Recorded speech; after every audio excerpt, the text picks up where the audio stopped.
지금까지 이런 통계는 없었다. 통알못 탈출 프로젝트. 자, 저와 함께 떠날 준비 되셨나요? 통계는 에이스. 안녕하세요.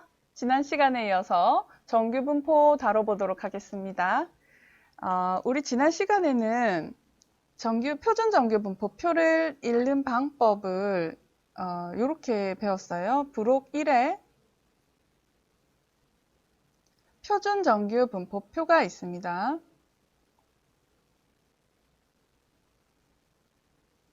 부록 1의 표준 정규분포표는 G가 스탠다드 노멀 디스트리뷰션, 표준 정규분포를 따른다고 했을 때 0을 기점으로 어떤 양의 짓값까지의 확률을 미리 다 계산을 했어요. 그래서 짓값을 어떻게 소수점 첫째 자리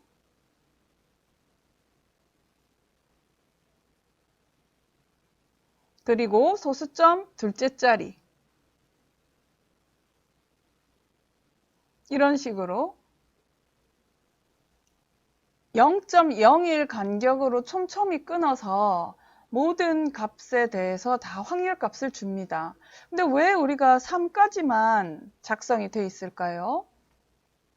왜냐하면 정규분포를 따르는 어떤 확률 변수의 성질 때문이었는데요.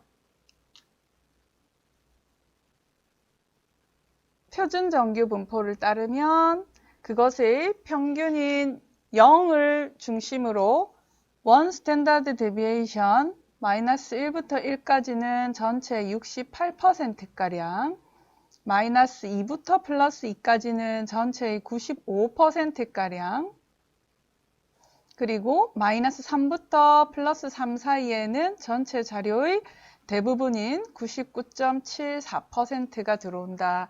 이렇게 이야기를 했어요. 그러니까 마이너스 3 플러스 3을 벗어나는 경우는 전체에서 1%가 채 되지 않으니까 여기에서 3까지만 작성을 해놓고 있습니다. 자, 그렇게 해서 우리가 1.00이 만나는 지점, 이 지점의 값 0.3413이 바로 G가 0부터 1까지의 값을 갖는 확률이었습니다. 자, 연속 확률 변수는 부등호에서 등호 포함 여부는 확률값에 영향을 끼치지 않는다 했죠. 그래서 사실상 이 값은 이렇게도 쓸 수 있어요. 자, 이렇습니다. 지난 시간에 우리가 표준 정규분포표에서 어떤 수직선상의 G값이 주어지면 그것을 이용해서 확률을 계산해내는 방법을 배웠다면 오늘은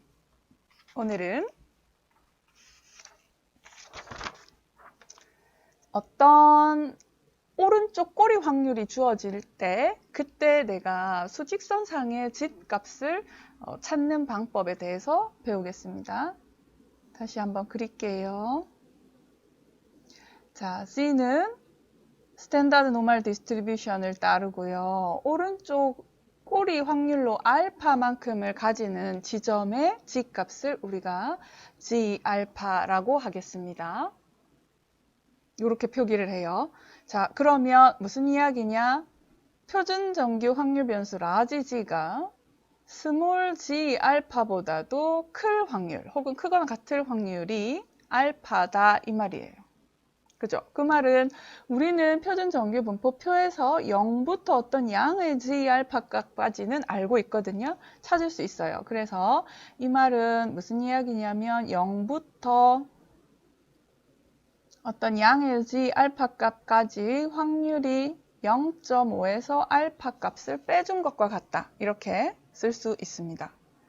자, 그러면 우리 가설 검정에서 많이 쓰는데요. 이 G값 추정과 검정에서 많이 다룰 내용이기 때문에 오른쪽 꼬리 확률로 5%를 가지는 지점과 오른쪽 꼬리 확률로 2.5%를 가지는 지점의 값을 한번 찾아보겠습니다. 자, 먼저 오른쪽 꼬리 확률을 5%로 가지는 지점을 G0.05라고 했어요. 자, 그러면 이 부분의 확률이 얼마가 돼야 될까요? 그죠? 오른쪽에 0부터 무한대까지의 확률이 PDF의 성질에 의해서 0.5이기 때문에 이 부분은 0.5에서 0.05를 빼준 0.4500이 됩니다. 자, 나는 표준 정규 분포표에서 이 값이 어디인지를 찾아야 돼요. 자, 0부터 G 알파까지의 값이 확률값이 0.4500입니다. 자, 이것을 만족할 때의 G값을 거꾸로 찾아서 읽으면 어떻게 됩니까? 정확하게 0.4500이 정확하게 있지 않고 0.4495, 0.4505 이렇게 0.0005만큼 떨어진 두 개의 값을 찾을 수가 있는데요. 하나는 1.6과 0.04 그리고 하나는 1.6과 0.05가 만나요. 자, 정확하게 0.0005만큼 떨어졌으니까 이 사이에 있는 값을 선형 보관법에 의해서 1.645라고 하겠습니다. 자, 뭐라고요? 오른쪽 꼬리 확률을 5% 가지는 지점의 G값을 1.645라고 하겠습니다. 자, 그래서 우리는 G 0.05는 1.645다 이렇게 쓸 수가 있어요. 자, 그 다음에 하나 더 해볼까요? 오른쪽 꼬리 확률을 이번에는 0.025만큼 가집니다. 자, 그러면 이 값이, 여기 이 값이 G 0.025가 돼요. 그럼 우리는 오른쪽 0으로부터 G 0.025까지의 확률값이 얼마라고요? 0.5에서 0.025를 뺀 0.4750이 되겠죠. 0.4750. 그러면 이 확률값을 가지는 G값을 거꾸로 찾아 읽으면 되는데요.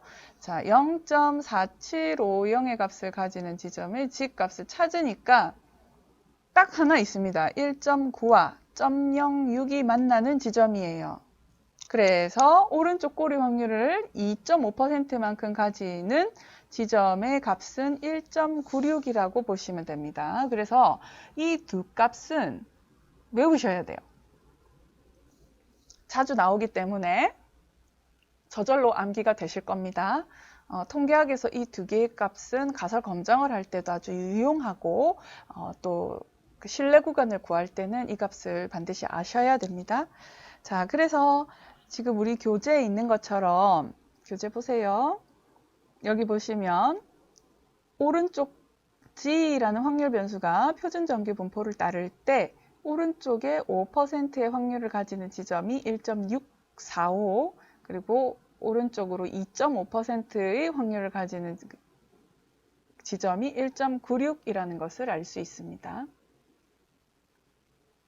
자, 그러면 우리 배운 내용을 가지고 문제를 한번 풀어볼게요.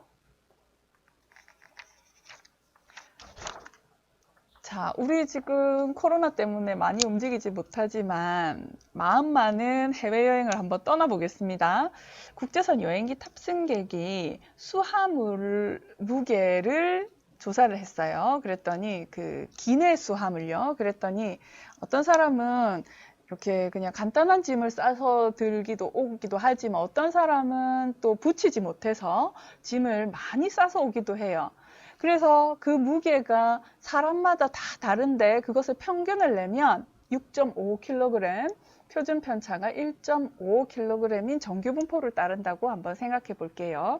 자, 이때 임의로 선택된 어떤 승객의 수화물의 무게, 즉 X를 어떤 승객의 수화물의 무게라고 기내 수화물의 무게라고 하겠습니다.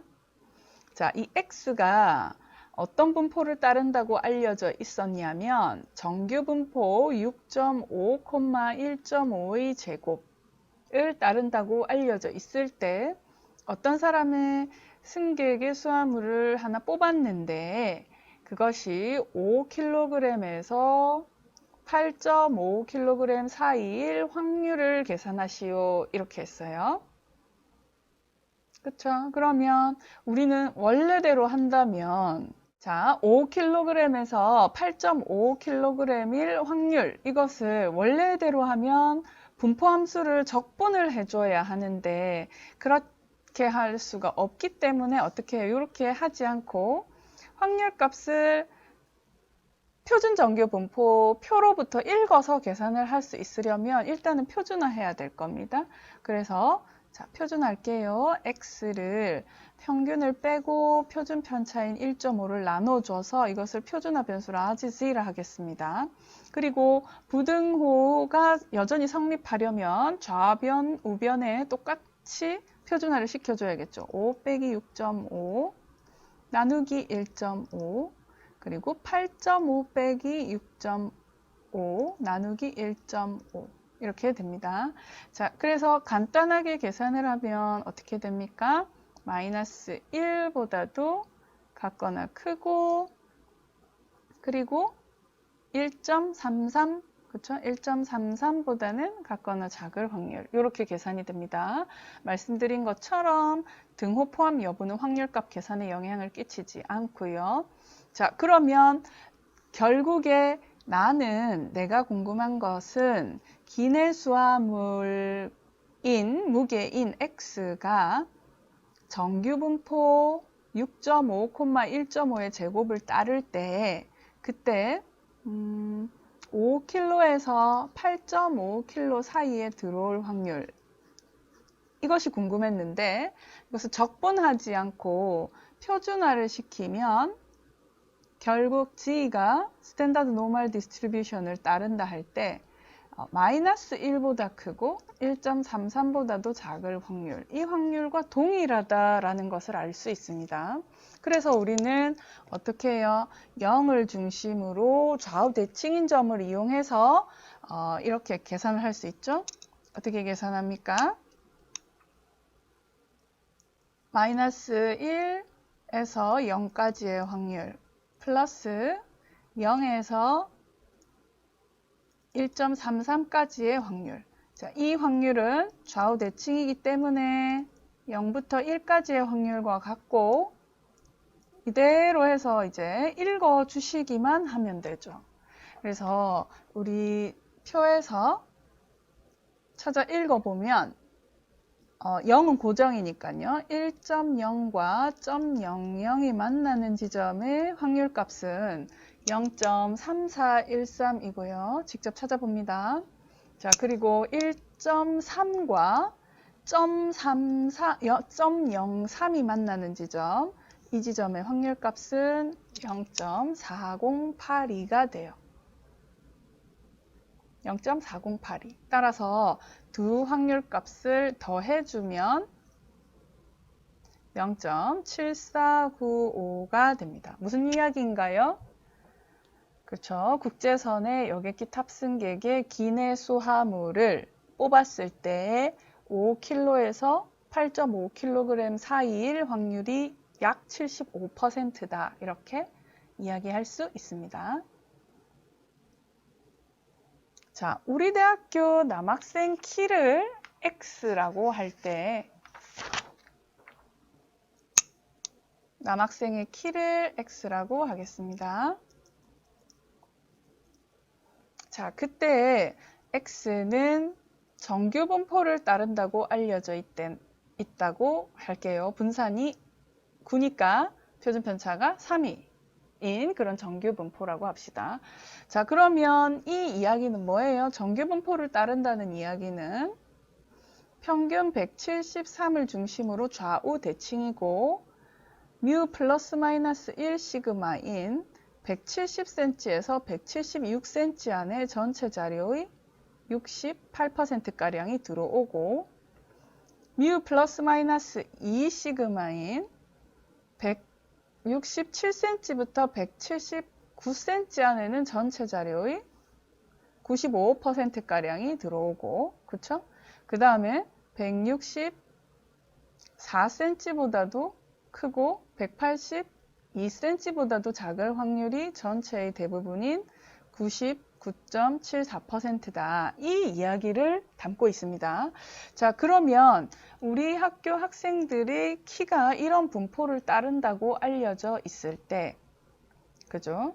180 이상인 사람의 몇 명일까? 우리 학교 학생이 총 10,000명이라고 한다면 180 이상인 사람의 비율을 먼저 계산해서 그 확률을 만에다가 곱해주면 되겠죠? 그래서 이 확률은 지금 보시는 것처럼 이렇게 적분을 해서 구할 수 없고 표준화를 해서 표준 정규 분포로부터 확률값을 읽어서 계산하셔야 된다고 말씀드렸습니다. 자, 그래서 표준화를 한번 시켜볼게요. 그러니까 180 이상일 확률이라는 것은 그냥 딱 봐도 오른쪽에 아주 확률값이 적은 이런 부분을 차지하고 있을 거라는 거죠. 자, 그러면 자, x에다가 173을 빼고 표준 편차 3을 나눠준 확률 변수를 표준 정규 확률 변수로 라지 그리고 부등호 방향을 그대로 유지하기 위해서 180에다가도 똑같이 표준화를 거칩니다. 자, 그랬을 때 결국에는 표준 정규 확률 변수 값 g가 2.33보다는 클 확률과 결국에는 같아지죠. 그렇죠? 그렇죠? 그러니까 요 분포가 어떻게 해요? 표준화를 시키면 0을 중심으로 이렇게 마이너스 3에서 플러스 3 사이에 자료가 대부분이 다 들어오는데 2.33보다도 클 확률, 이 확률과 결국에 180cm 이상의 확률이 같다는 거예요. 그러면 우리는 이 확률값 어떻게 계산했습니까? 어떻게 계산했죠? 0부터 어떤 2.33까지의 확률을 내가 표를 찾아서 읽을 수 있잖아요. 표준 정규 분포 표에서 2.3과 0.03이 만나는 지점의 확률값을 읽으시면 됩니다. 자, 우리 한번 읽어보면 2.3과 0.03이 만나면 0.4901이에요. 0.4901. 이 확률값이 0.4901이라는 뜻은 어때요? 여기 오른쪽 꼬리 확률이 얼마라는 소리죠? 0.5에서 0.4901을 뺀 0.0099 이렇게 되죠. 자, 그러니까 우리 학교 학생, 남학생이 만약에 10,000명이 있다면 10,000명의 0.0099만큼 1%가 채 안 되죠. 99명이 180 이상이다. 이렇게 계산을 하실 수가 있는 겁니다. 자, 책에도 상세한 설명이 잘 나와 있어요. 자, 그 다음에 어떤 자격시험에 과거의 성적 분포를 보니까 자, X를 자격시험의 성적이라고 하겠습니다. 자, 이 성적을 보니까 X가 정규 분포 70,8의 제곱을 따른다 이렇게 해요. 자, 다시 그려볼게요. X가 정규 분포 70,8의 제곱 분포를 따른다면 70점을 기준으로 좌우 대칭 그리고 뮤 플러스 마이너스 1 시그마인 62점에서 78점 사이에 전체의 68% 그리고 뮤 플러스 마이너스 2 시그마인 54점부터 86점까지 전체의 95% 그리고 48점부터 46점인가요? 38, 24. 자, 그리고 24점을 더하면 94점이 되네요. 그래서 46점에서 94점까지 들어올 확률이 전체 대부분인 99.74%예요. 자, 그런데 만약에 우리가 상위 30% 안에 들기 위해서는 몇 점을 받아야 하는가 하는 것이 이제 문제입니다. 자, 우리 알다시피 여기서부터 이까지가 68%고 그러면 70점부터 그죠? 여기까지가 34%예요. 그러면 이 위에가 16%죠. 그러니까 78점 이상일 사람이 16%.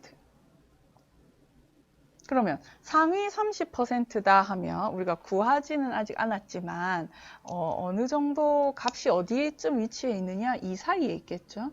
그래서 x0보다도 더 커야 상위 30% 안에 들어오고 이때만 시험에 합격을 할 수 있다는 거예요. 자, 그러면 우리 이제 수식을 딱 세우면 됩니다.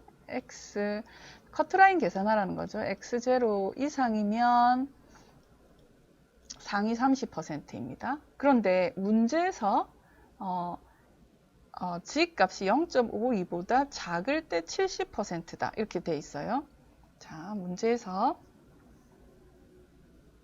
지값이 0.52보다 작을 경우에 70%다 이렇게 돼 있어요. 그러면 0.52보다 클 확률이 30%라는 소리죠. 그러니까 문제에서 우리가 이걸 주고 있어요. 그래서 바로 그냥 이렇게 풀어 나가면 됩니다. 자, 한번 해보겠습니다. 네, 우리 책처럼 제가 풀어볼게요. 그러면 이 말은 x0보다도 낮은 점수를 받을 확률이 70%라는 소리죠. 그래서 이것을 표준화 시키면 등호는 포함 여부 상관없어요.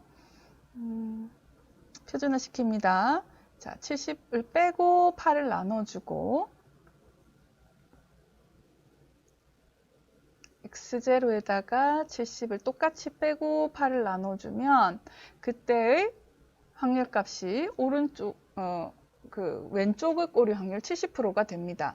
자, 그러면 이 값이 다시 쓰면 g가 스몰 g0, 즉 x0의 표준화된 값입니다.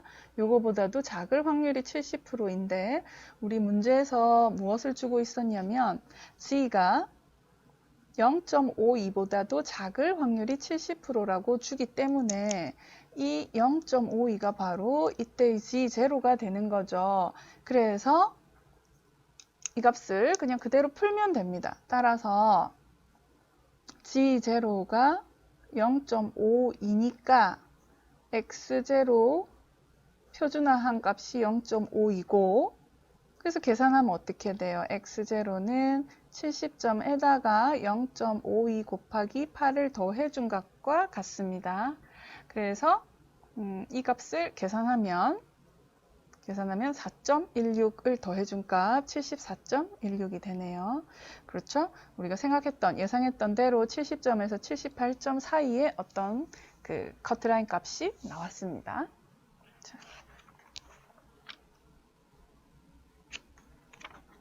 그리고 또 한 문제 더 해볼까요? 자, 한 나무로부터 추출을 한 수액의 양이 40리터의 표준 편차가 5리터라고 하자. 그러면 한 1000그루 나무에서 수액을 채취한다고 했을 때 35리터 이상 나오는 나무는 대략 몇 퍼센트, 몇 그루가 될 것인가 하는 겁니다. 자, 그러면 한 나무로부터 나오는 수액의 양을 x라고 할게요. x가 따르는 분포가 40,5의 제곱입니다. 그렇죠? 그래서 x가 40,5의 제곱을 따르면 40을 기준으로 35부터 45 안에 전체의 68%, 30에서 50 안에 전체의 95%, 그리고 25에서 55 안에 전체의 대부분인 99.74%가 들어올 거예요. 자, 그랬을 때 만약에 나무에서 35리터 이상이 추출될 확률을 계산하라 그러면 어떻게 됩니까? 표준화를 하겠죠. x에다가 40을 빼고 5를 나눠준 표준화 변수 g가 35에서 40을 빼고 5를 나눠준 마이너스 1보다도 클 확률과 같습니다. 즉 g가 마이너스 1보다도 클 확률이에요. 결국에는 이 확률을 계산하라는 거죠. 이 확률을 PDF 확률 밀도 함수에 대해서 적분하지 말고 표준 정규 분포 표를 찾아서 표를 읽어서 계산하라는 겁니다. 자, 그래서 어떻게 해요? 우리는 0부터 1까지의 확률과 0 이상일 확률을 더해준 것과 같아요. 그래서 이거는 우리 너무 많이 해서 이제 외웠죠? 0.3413 더하기 0.5 해서 0.8613입니다. 정확히는 그런데 우리 문제에서는 마이너스 1부터 1까지의 확률이 68%라고 주고 있기 때문에 그것의 절반에 해당하는 이 확률은 34%로 계산을 하시면 되겠습니다. 그래서 그렇죠.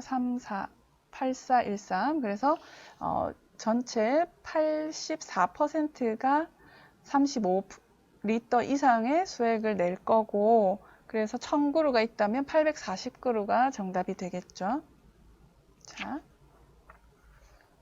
자, 이렇게 우리 정규분포를 이용해서 문제를 좀 다뤄봤습니다. 우리 표준 정규분포표를 익히고 그리고 나중에 다시 설명드리겠다고 했는데 QQ플랫 한번 볼까요? 우리 책 101페이지네요.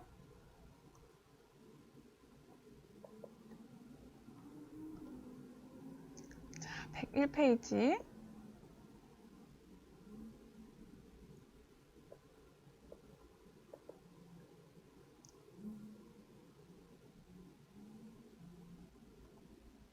네, 101페이지 보겠습니다. 자, 우리 대부분의 통계적 분석에서 모집단이 정규분포를 따르는가 하는 것이 기본 가정이 되거든요. 그래서 일단 내가 추출한 이 자료들이 정규분포에 적합한 자료인지를 살펴보는 방법이 여러 가지가 있는데 그 중에 아주 시각적으로 QQ플랫이라는 것을 활용해서 자료의 정규성을 확인할 수 있는 방법을 설명을 드릴까 합니다. 자, 정규성 가정 방법에는 유의 확률 값을 계산해서 검정을 하는 방법도 있지만 지금처럼 정규 점수와 원 점수 간의 그 짝지어진 자료를 산점도를 그려서 직선 위에 올라오는가 하는 QQ플랫을 이용하기도 해요. 자, QQ플랫은 표본 자료를 가지고 퀀타일 플랫, 그것을 줄여서 QQ플랫이라고 하는데 우선 한번 보겠습니다. 오른쪽에 박스 안에 설명 한번 볼게요. 네. 자, 만약에 우리한테 자료가 4개가 주어진다면 이 자료가 정규 분포를 따르는 자료로부터 추출된 자료라고 생각하고 각 간격이 0.2만큼, 20%만큼 동일할 것이다 라고 가정을 하는 거예요. 그렇게 하면 표준 정규 분포 표에서 이 M1, M2, M3, M4 이 값을 찾아서 읽으실 수가 있습니다. 찾아서 읽으실 수가 있어요. 자, 그 말은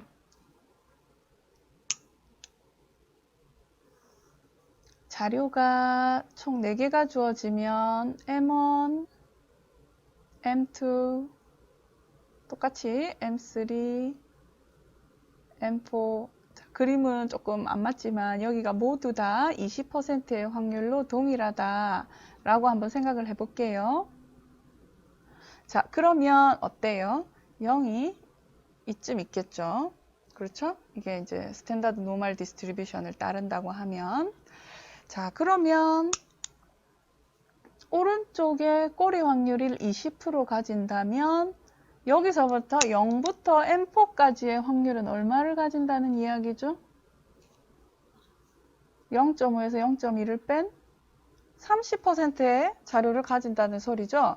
자, 그러면 m4 값은 어떻게 해요? 부록 1을 가셔가지고 0.3000에 가장 가까운 집값을 찾아서 읽는 거예요. 제가 한번 읽어보겠습니다.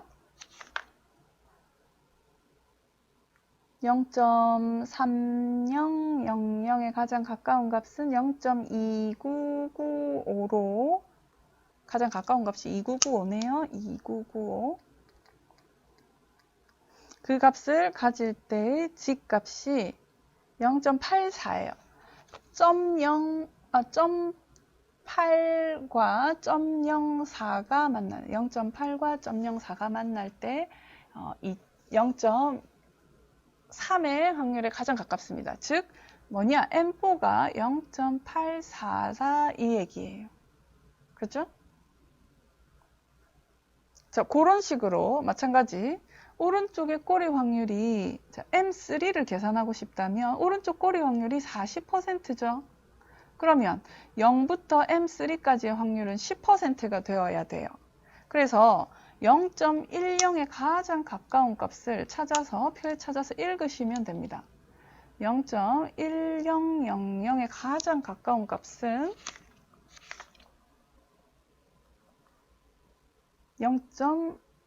0.0987이 있어요. 0.0987 일때 0.0987이 있고 87이 있죠. 그때 0.2와 0.05가 맞나요. 그래서 이 M3 값이 0.25가 되는 겁니다. 우리 자료가 좌우 대칭이기 때문에 어떻습니까? M2는 마이너스 0.25 그리고 M1은 마이너스 0.84 이렇게 돼요. 자, 그렇게 해서 자료가 주어지면 내가 얻은 자료하고 이 값하고 순서쌍을 이뤄가지고 수직선 그 좌표상에 점을 이제 찍어서 산점도를 나타낸 것. 이게 바로 QQ 플롯이 되는 거죠. 그러니까 내가 만약 자료가 1, 2, 3, 4가 있었다. 그러면 이제 원 자료 값이 있겠죠. 1, 2, 3, 4가 있습니다. 그리고 내가 구한 표준화 점수 값이 있겠죠. 정규 점수 값. 자, 그 값이 마이너스 0.84, 마이너스 0.25, 플러스 0.25, 플러스 0.84다. 이렇게 주어지잖아요. 그러면 이것을 가지고 우리가 어떻게 해요? 정규 점수하고 0을 중심으로 좌우 대칭이겠죠. 정규 점수는. 그리고 이제 순서화된 관측치, 실제 관측치. 자료. 나는 1, 2, 3, 4, 4개가 있으니까 이렇게 실제 자료를 이렇게 순서쌍을 줍니다. 그러면 그러니까 0.84,1이죠. 마이너스 0.84, 1 그리고 마이너스 0.25, 2 플러스 0.25, 3 그리고 플러스 0.84, 4 이렇게 해서 QQ 플롯을 작성하면 직선 위에 점들이 올라온다는 것을 알 수 있어요. 자, 마찬가지 크기가 5인 경우에도 우리가 작성을 해볼 수가 있습니다. 자료가 1, 2, 3, 4, 5 이렇게 주어져 있다 치면 0을 중심으로 그렇죠? 1, 2, 3, 4, 5 이렇게 주어지면 M1, M2, M3, M4, M5 자료가 5개가 주어져 있을 때 그러면 우리 정규 점수를 계산하면 다음과 같죠. 우리 책에 나와 있습니다. 우리 지금 자료가 4개일 경우에 대해서 한번 했기 때문에 계속적인 반복이라서 제가 여기에서는 M5를 구하는 방법에 대해서만 언급을 할 거예요. 우리 책에는 붉은색으로 0.97이라고 따로 표기가 되어 있습니다. 자, 전체의 합이 1이 되어야 되는데 각각의 비율이 동일해야 된다. 그러면 한 그 구간의 확률이 1 나누기 6 해서 0.167이어야 됩니다.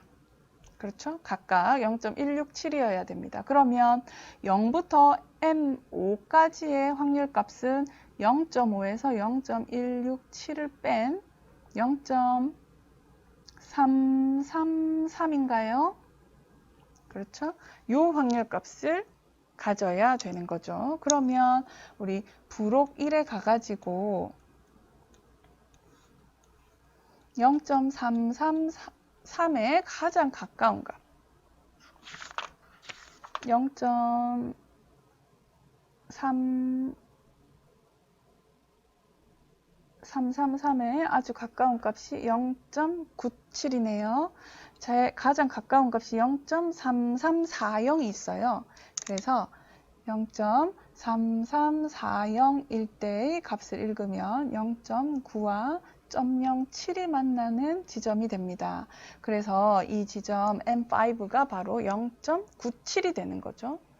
자, 똑같은 방식으로 우리가 QQ 플랫을 작성하면 여기 보시는 것처럼 일직선 상의 모든 점들이 찍힙니다. 그러나 예제 2번처럼 자료가 아주 20이라는 아주 큰 자료가 예외적인 이상값이 하나 들어오게 되면 이 값이 어떻게 해요? 정규 점수하고 그 관측값 간의 그 순서쌍을 산점도로 이어보면 이렇게 오른쪽에 아주 큰 값을 가지는, 즉 직선 위의 점들이 오지 않고 직선을 크게 벗어나는 값이 존재하게 되는데, 이러한 경우에 우리가 이상값이 있다, 정규 분포에 왜곡될 가능성이 높다, 이렇게 보는 거죠. 자, 그래서 지금 보시는 것처럼 정규 분포를 따를 때 QQ 플랫은 직선의 형태에 가깝습니다. 그러나 오른쪽으로 치우친, 즉 아주 큰 이상값이 존재할 경우 우리 좀 전에 보신 것처럼 직선에서 오른쪽의 윗부분이 직선에서 많이 떨어져 있다는 것을 볼 수 있고요. 만약에 아주 작은 이상값이 존재할 경우에는 QQ 플랫에서 직선의 왼쪽 부분의 아랫부분으로 점들이 선에서 멀어져 있다는 것을 볼 수 있습니다. 물론 이것은 히스토그램과 또 QQ 플랫을 가지고 직접 그려보면 시각화해서 정규 분포에서 벗어나는지 아닌지를 볼 수 있지만 주관적이기 때문에, 그래서 우리는 검정을 통해서 유의 확률 값을 계산해 내기도 하는데, 자료가 정규 분포를 따르는지 그렇지 않은지를 검증하는 방법으로는 콜모고르프 스미르노브 테스트, 소표본일 때 어울리는 샤피로윌크 검정, 그리고 앤더슨 다일링 테스트 등의 검정 방법이 있습니다.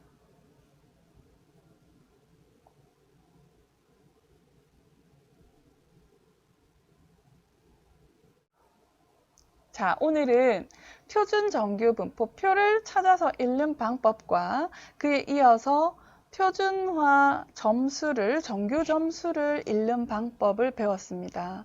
오른쪽 꼬리 확률을 5%만큼 가지는 지점을 우리는 1.645라고 찾아냈고, 오른쪽 꼬리 확률을 2.5%만큼 가지는 지점은 1.96이라는 것을 표준 정규 분포 표에서 확인할 수 있었습니다. 이 두 개의 값을 잘 기억해 두셔야 나중에 구간 추정과 가설 검정할 때 도움이 되세요. 자, 그리고 자료가 정규 분포를 따르는지 아닌지를 검증하기 위해서 QQ 플롯을 작성해서 QQ 플롯이 직선의 형태를 가지면 정규분포를 만족하고 오른쪽으로 치우치거나 왼쪽으로 치우쳐서 크거나 작은 이상값들이 존재할 때에는 그때에는 QQ 플롯을 작성해 보면 직선에서 양극단으로 갈수록 점들이 선에서 멀어지는 형태를 가진다라는 것을 살펴보았습니다. 우리 정규분포를 이용한 많은 문제들도 몇 가지 다루어 봤습니다. 자, 그러면 다음 시간에는 이항분포의 정규근사부터 진행하도록 하겠습니다. 자, 다음 시간에 또 만나요.